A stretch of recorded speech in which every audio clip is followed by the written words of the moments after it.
읽고 말하고 생각하고 읽으면 달라집니다.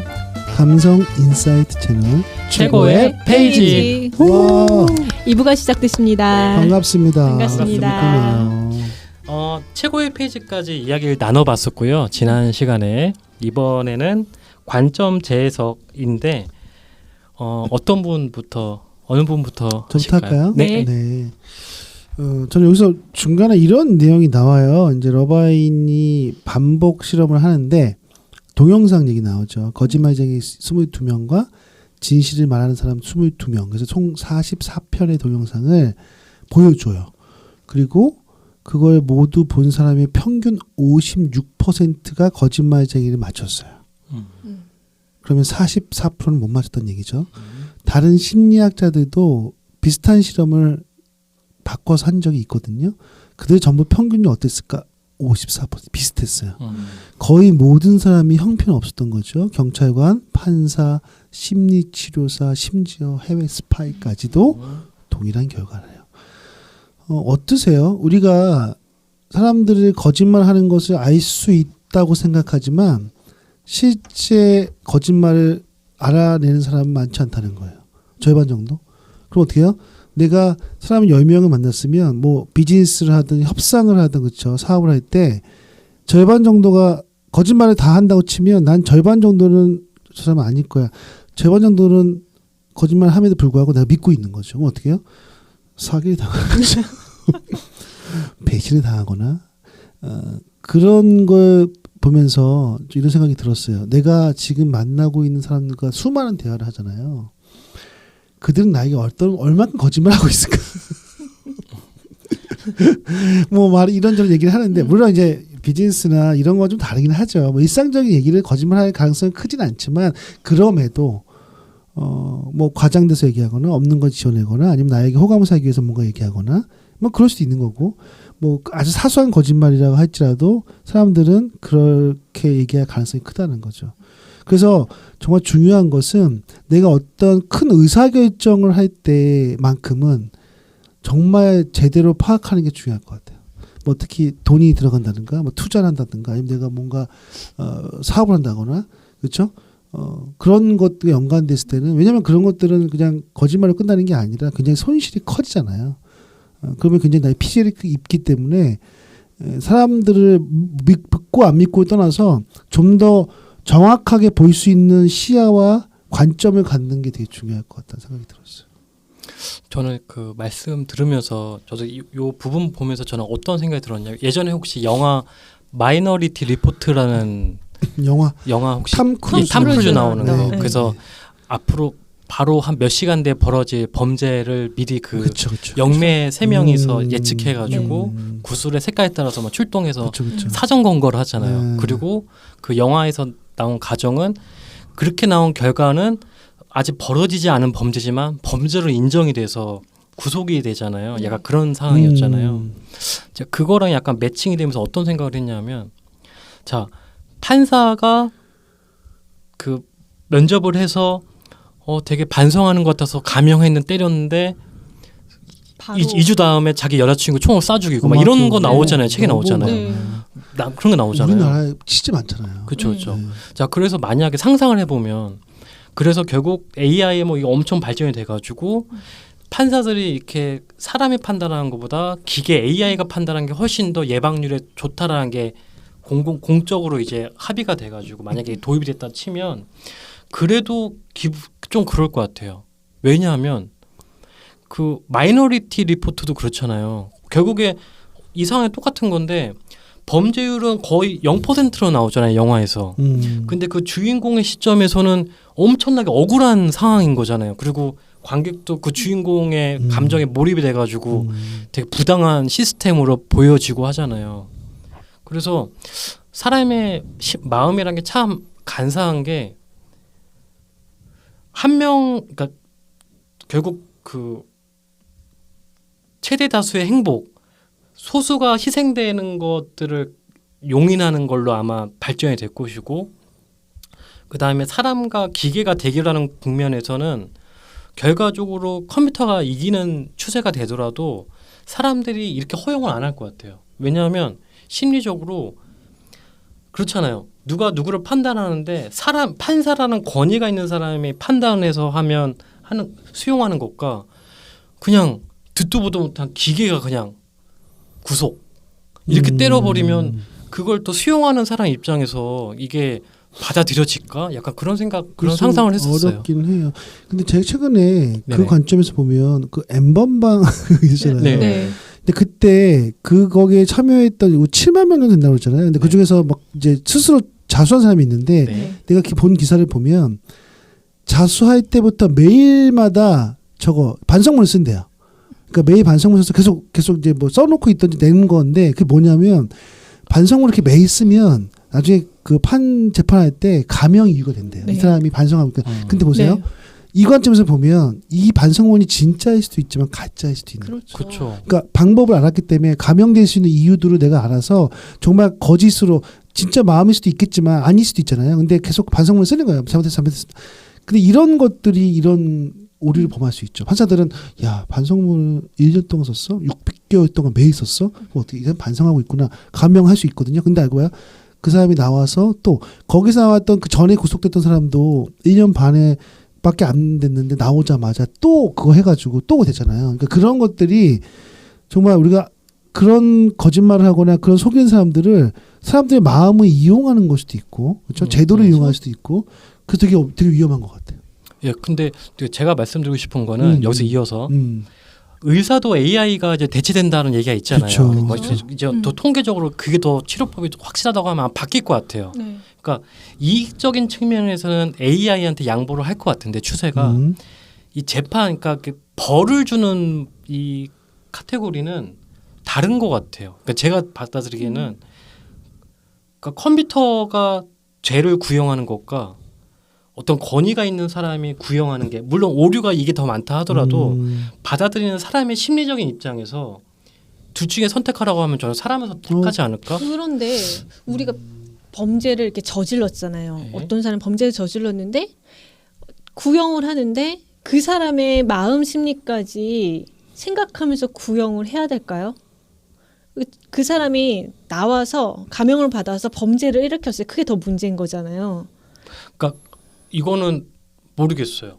그게 우선인지 이게 우선인지 모르겠어요. 어려운 문제. 이거 되게 어려운 문제예요. 반반. 그러니까 AI 좀 활용하고 그걸 참고해서 판사가 아까 이처럼 정말 정확하게 내릴 수 있는 도움을 좀 받았으면 좋겠어요. AI만 하는 것도 아닌 거고 요즘에도 판사들이 워낙 오류가 많으니까 약간 판사가 이런 데이터들을 좀 잘 분석한 거를 참고해서 좀 반영하는 그런 방식이 나쁘진 않을 것 같아요. 그 추가로 말씀드리면 처벌과 관련된 카테고리는 좀 다른 성격인 것 같아서 그렇죠. 전체의 이익을 도모하는 거의 논리가 안 먹힐 수 있지 않을까라는 네, 생각을 그럴 좀 수도 해봤습니다. 있어요. 맞아요. 네. 그렇죠.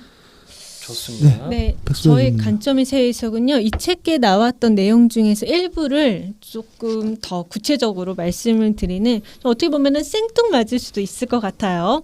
네, 그래서 네. 저의 오늘 관점 재해석은 알쓸 술입니다. 술이요? 술입니다. 네. 알고 있음 쓸모 있는 술의 중독성과 의존성에 대해서 말씀을 드릴게요. 좀 정말 생뚱맞죠. 개인 경험 기반에서 말씀하실 것 같은데. 그렇죠. 이 책에서 이런 부분이 나오거든요. 술 속에 진실은 없다. 술에 대한 내용이 나오는데 262페이지부터 걸쳐서 나오는 내용이에요. 술을 마시고 나면은 일시적 기억 상실 그리고 필름 끊기 현상이 나타나는데 이것을 우리는 블랙아웃이라고 하거든요. 블랙아웃 상태에서는 우리 삶에 관한 기억 형태가 깜깜하게 사라져요. 그래서 우리 그 기억을 간장하는 곳을 우리 해마라고 하는데 술을 많이 마시게 되면은 그 부분이 꺼진다라는 거죠. 그래서 우리가 어떤 사건이 벌어져도 우리가 그 사건에서 행동을 해도 기억하지 못한다라는 거예요. 그래서 이로 인해서 문제가 발생되는 것을 이 책에서 이야기를 하고 있는데 여기서부터 조금 술에 대해서 알고 있으면 참 좋겠다라는 내용으로 가지고 왔어요. 그래서 실제로 정신장애 진단 및 통계 편람이라는 DSM-5가 있는데 그 5에서는 술을 마셨을 때 알코올 의존 상태를 4단계로 구분하거든요. 어디에 계신지 한번 체크해 보실래요? 네, 1단계입니다. 좋습니다. 전 알코올 증상 단계. 사교적 목적으로 음주를 즐기면서 술을 마시면 긴장이 해소되고 원활한 대인관계를 맺는 상태를 긍정적 단계를 1단계라고 칭하고 있고요. 2단계 전조 단계입니다. 술에 대한 매력이 증가하기 시작해요. 그리고 점차 음주량이 늘어나요. 그리고 술을 마시는 횟수도 늘어나요. 그리고 이 시기에 가음을 하게 되고요. 종조 음주 동안에 일어난 사건을 기억하지 못하는 망각 현상이 일어납니다. 이게 바로 지금 말하는 블랙아웃 상태죠. 난 첫 번째인가 보다. 네. 3단계입니다. 결정적 단계라고 하는데 음주에 대한 통제력을 서서히 상실하는 단계고요. 이 단계에서는 술을 아침에도 마시고 수시로 술을 마시고 싶고 식사를 할 때도 술을 마시고 싶고 그리고 과음으로 인해서 친구나 직장을 잃기도 하는 그리고 통제력을 잃는 상태를 말을 하고요. 맨 마지막 4단계는 만성 단계라고 합니다. 알코올에 내성이 생겨서 심각한 금단 현상을 겪는 것. 그래서 통제력을 상실하고 지속적으로 술을 마시는 단계를 만성 단계, 우리 알코올 중독증이라고 이야기를 하고요.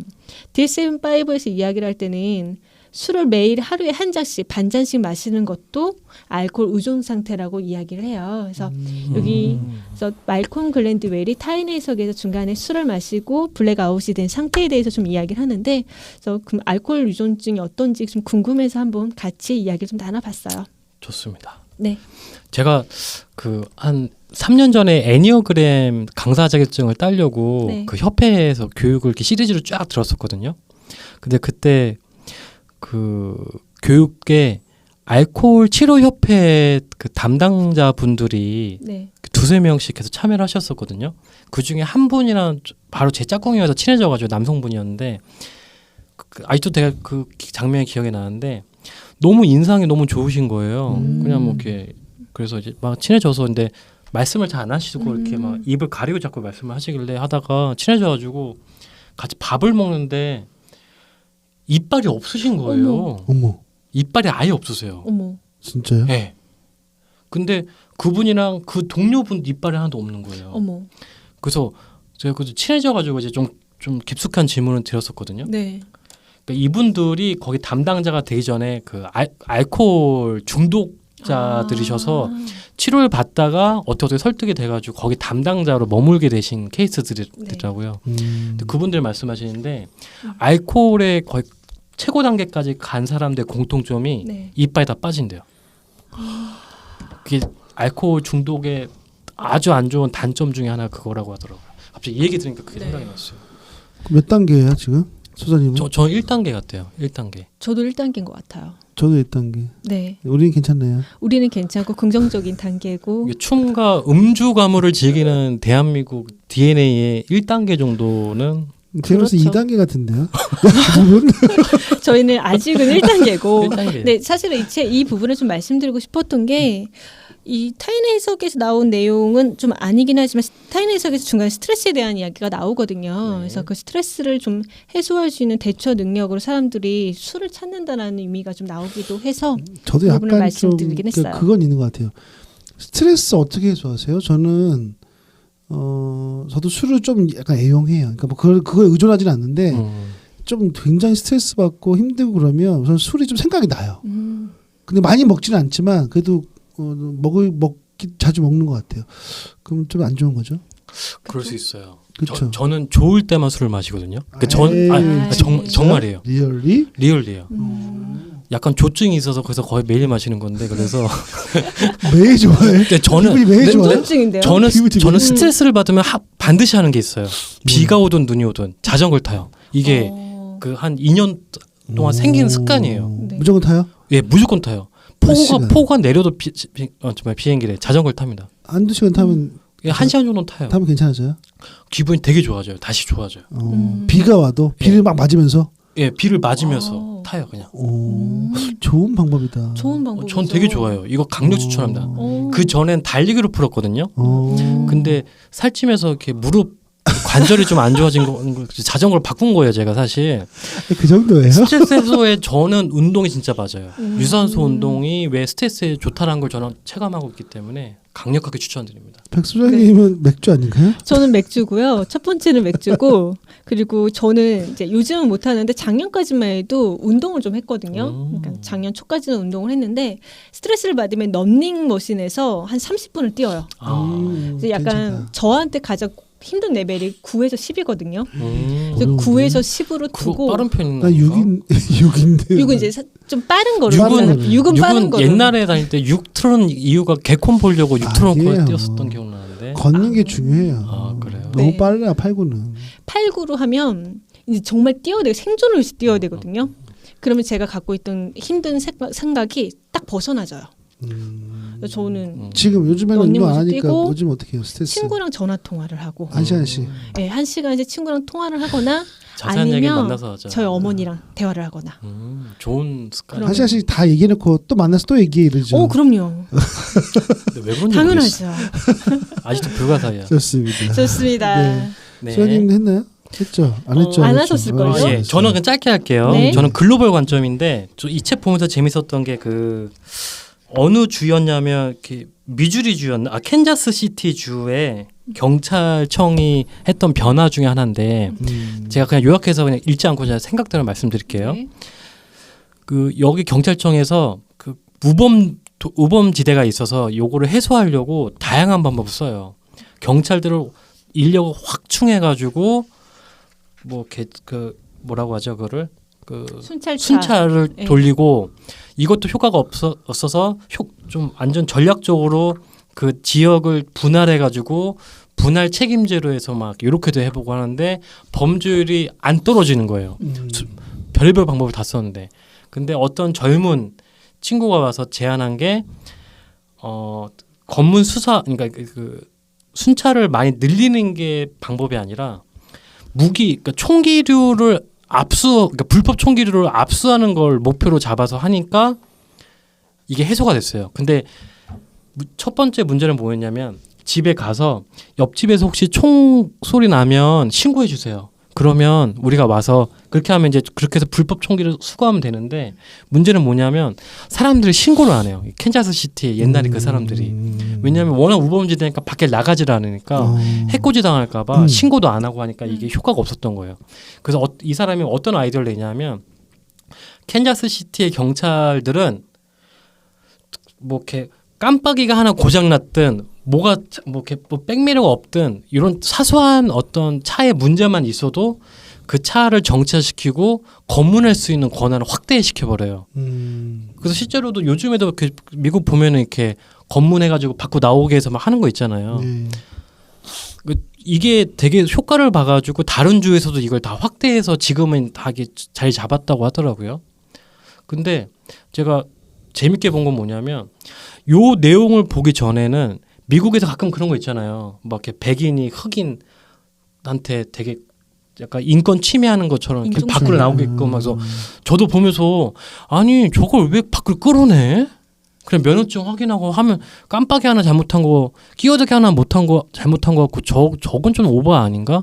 그런 생각으로 했었는데 조금은 이해가 되겠더라고요. 왜냐하면 미국은 기본적으로 총기가 자유화돼 있고 총기 사건이 많았으니까 이런 역사적인 배경이 있어서 지금의 그런 약간 순찰 검문하는 문화가 있구나라는 생각이 들었어요. 좀 이게 약간 좀 신선했습니다. 우리 책에 보면 앞에 그 주제가 참 크잖아요. 그 흑인 여성이 맞아요. 경찰을 잡잖아요. 마지막에 어떻게 되죠? 죽어요. 그렇죠. 자살을 하죠. 자살하죠. 감옥에서 자살하죠. 그러니까 저도 그런 느낌이 있어요. 정말 어떻게 보면 아무것도 아닌데, 그죠? 네네. 그런 상황이 최악의 상황이 되면 죽음까지 이룰 수 있다는 거죠. 근데 여기서는 그분이 죽음을 이룬 거는 그 여자를 맥락적으로 좀 보라고 표현을 하잖아요. 그러니까 그 사람이 그 여자분이 경찰차에서 밖으로 나오세요. 검문해야 됩니다라고 했는데 끝까지 나오질 않잖아요. 그래서 그렇죠. 잡아 끌어서 이제 다시 체포를 하는데 강압적으로. 그 이유가 자신이 뭐 예전에 경찰한테 잡혀서 벌금이 좀 많았죠. 그래서 또 다시 벌금이 쌓일까봐. 그 내가 또 인종차별을 당하고 있을까봐. 또 다시 내가 불리한 사건에 휘말릴까봐라는 불안한 마음으로 인해서 나오지 못했다라는 거고 경찰은 그걸 순간순간 감지했음에도 불구하고 그것을 행동으로 보여주지 않았기 때문에 이런 문제가 불거졌기 때문에 예. 사람을 바라볼 때 조금 더 맥락적으로 바라봐야 된다라는 이야기를 하고 있는 그러니까 거죠. 저는 그 맥락도 있지만 이 맥락도 이해를 해야 된다는 게 그러니까 인권적으로 침해가 된 거잖아요. 그러니까 되게 부정적으로 봤거든요. 미국 경찰 왜 저래? 아니 저거 너무 심한 거 아니야? 흑인이라는 이유만으로. 근데 미국은 워낙 우범 도시가 많았고 옛날에 총기가 자율돼가지고 옛날에 막 갱들 다니면서 총만 난사하고 그랬잖아요. 지금 그런 건 없잖아요. 그러니까 모르겠어요. 미국에서 경찰들이 최소한으로 지킬 수 있는 치안의 방법 중에 하나가 그 무작위로 차를 정차시켜서 이렇게 뒤지는 것들이 효과를 봐왔고 이게 쌓여온 거잖아요. 그 레퍼런스가. 그러니까 그냥 왜냐하면 이런 사건 사고가 터졌는데도 미국 경찰들이 우리나라 같으면 난리가 났을 거 아니에요, 그죠? 그렇죠. 청장 다 잘리고 났는데 그냥 흐지부지 되고 있잖아요. 항상 보면. 그러니까 이게 잘했다는 건 아닌데 미국의 역사적인 맥락을 보고 이 상황을 보면 조금은 이해가 된다. 네.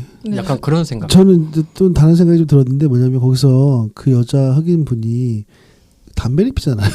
네. 차 안에서. 그 불안감을 아니, 해소하기 거기서 위해서. 어떤 생각이 들었냐면 자극을 했다. 그러니까 경찰을. 예, 그러니까 네. 우리 그런 경우 있잖아요. 사실은 별거 아닌 것 같은데 내 앞에서 나를 약간 무시하는 행동 같은 네. 걸 하거나 발언을 하면 그게 폭발하죠. 그렇죠. 그렇죠. 그래서 더 이것을 어떻게 해보고 싶은 막 생각이 드는데 그렇죠. 저는 그 경찰이 그런 느낌이 들지 않았을까.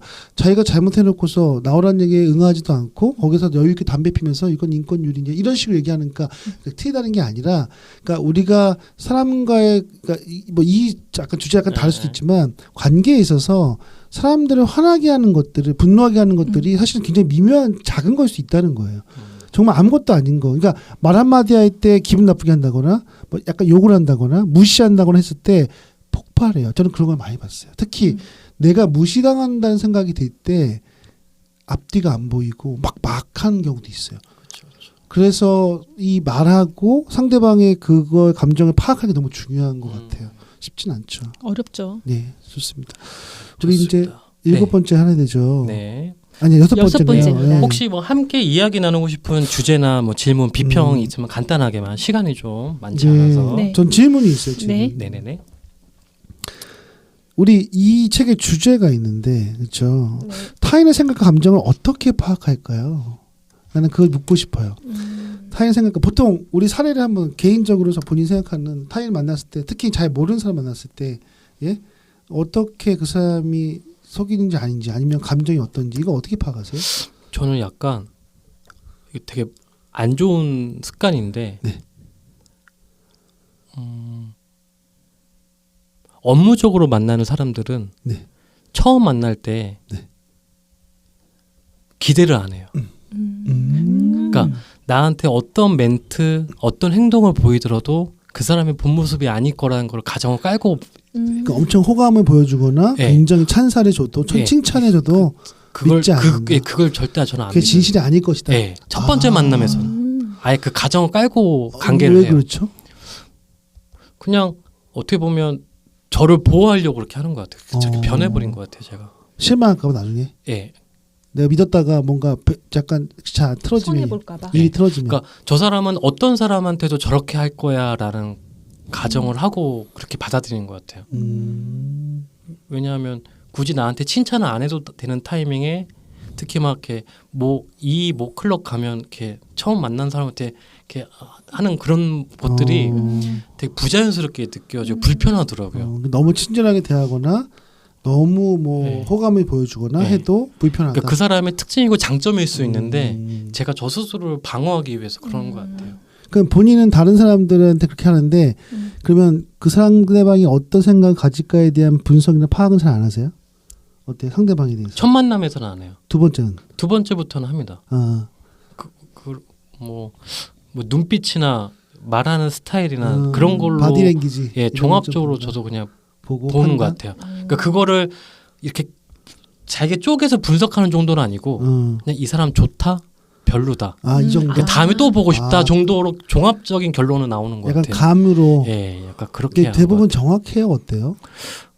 같아요. 맞는 것 같아요. 뭐 그거 어떻게 평가될 수는 없지만 그냥 뭐 그런 것 경험들을 같아요. 보면. 자기 확증하는 것 같아요. 제가 여러 가지 선택을 했을 텐데 결과적으로 만든 기억들만 남기려고 하는 그런 습관이 있지 않을까? 마치 저의 판단이 옳았어, 맞아. 역시 내 감이 맞아. 사실 전체적으로 봤을 때는 뭐 아까 54% 정도일 수도 있는데 확증 편향으로 성공한 케이스만 기억하려고 하기 때문에 마치 나는 내가 하는 게 옳아 이런 식으로 착각하고 있지 않을까 생각이 좀 듭니다. 좋습니다. 그래 우리 백선님도 어때요? 삶 어떻게 보세요? 저는 만약 이게 낯선 사람이라는 가정하에 처음 네. 만난 사람이라고 가정한다면 저는 좀 그러니까 좀 외향적이긴 한데 낯선 공간에서 그리고 좀 많은 사람들이 있으면 제가 굉장히 말이 적어져요. 맞아요. 네. 그런 것들은. 네, 말도 적어지고 그리고 굉장히 좀 살펴요 그 사람을 어떤 사람인지 살피면서 그 사람의 이야기를 계속해서 주의 깊게 듣는 편이에요. 1대1도. 1대1에서도요. 1대1에서의 경우에는 질문을 좀 많이 하는 편이에요.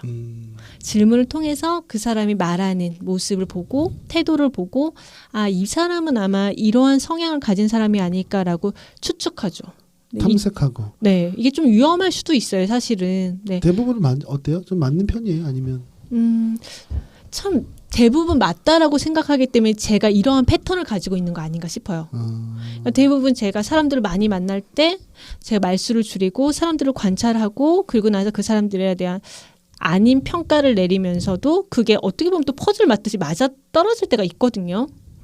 그러면 그런 패턴을 제가 계속해서 지속했다라는 거는 그래도 맞았으니까 이 방법을 사용하는 거 아닌가 싶어요. 어떠세요, 대표님께서는요?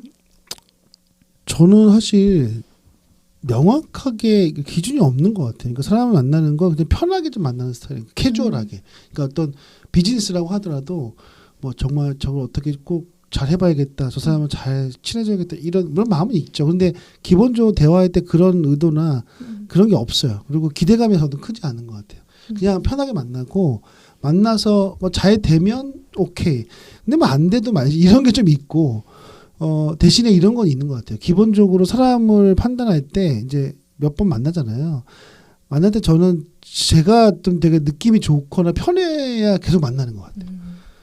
그러니까 예를 들어서 이 사람이 너무 좋은 사람인지는 아는데 편하지 않으면 자주 못 만나게 돼. 이건 인간인도 똑같긴 한데 의도적으로 안 만나고 싶어요, 요즘에는. 그래서 뭐 굳이 이 사람하고 나랑 크게 엮여 있어서 만나야 될 상황이 아니면 내가 굳이 이 사람하고 만나면 즐겁지가 않으면 만나지 않는 것 같아요. 근데 그 즐거움이라는 것은 이제 뭐 비즈니스하고 상관없죠. 그냥 관계에 있어 그런 것 같고 또 판단할 때는 약간 저희 기준은 어떤 거냐면 사람의 어떤 이건 어떻게 보면 성향 가치관과 연관돼 있는데 좀 선하고 착하게 좋은 것 같아요. 그게 뭐냐면 좀 약간 못된 있잖아요. 이게 성향이 못된 스타일 있잖아요. 막 보이잖아요. 이게 약간 그런 게 있으면 약간 꺼려져. 그게 어떤 사람이든. 너 얼굴에 드러나는 것 같아. 나이를 먹을수록. 드러나요? 그렇게 좀 얼굴이 보여요. 묻어나지 않아요? 얼굴이 보여요. 책임진다는 말 하잖아요. 예, 약간 의도, 예, 얘기하다 보면 알잖아요. 이 사람이 좀 의도하는 게 있고, 뭐 사람한테 약간 너무 의지하거나 아니면 너무 뭐 이렇게 나를 뭔가 이렇게 빼가려고 하는 거 이런 게 보이잖아요. 그러면 그게 착각이 아닐까요? 말콤 글래드. 그럴 수 있어. 청중 아닐까요? 그러니까 내가 이게 고민인 게 그게 내 생각인데 그 사람은 아닐 수도 그러니까 있는데. 제 말이 그러니까 저는 이런 책을 보면 너무 헷갈려. 그럼 도대체 어떻게 살란 말이야? 더 헷갈려지기만 해. 저도 아마 그리고 이 책은 베스트셀러가 됐고. 그러니까 저는 정확히 못 보는 것 같기도 해요. 그래서 뭐 어떻게 합니까? 이렇게 살아야지 뭐. 그렇죠. 맞아요. 예, 뭐 그런 질문 한번 던져보고 싶었어요. 네, 혹시 다른 분 또 하실 말씀 있으신 분 계실까요? 감상평 해야죠. 감상평 네. 할까요? 네, 그러면 그럴까요? 좋습니다. 어느 저는- 분이 먼저 네, 하시겠어요? 제가 할게요. 네. 저는 사실 아웃라이어랑 굳이 비교하자면 조금 저는 저 호감면에서 이 책은 떠올랐다. 아웃라인 잘 익혔지. 그래서 재밌었지. 잘 익혔고 또 뭐 약간 저희랑 많이 필요한 자료가 강의에 있기 필요한. 때문에 또 있는데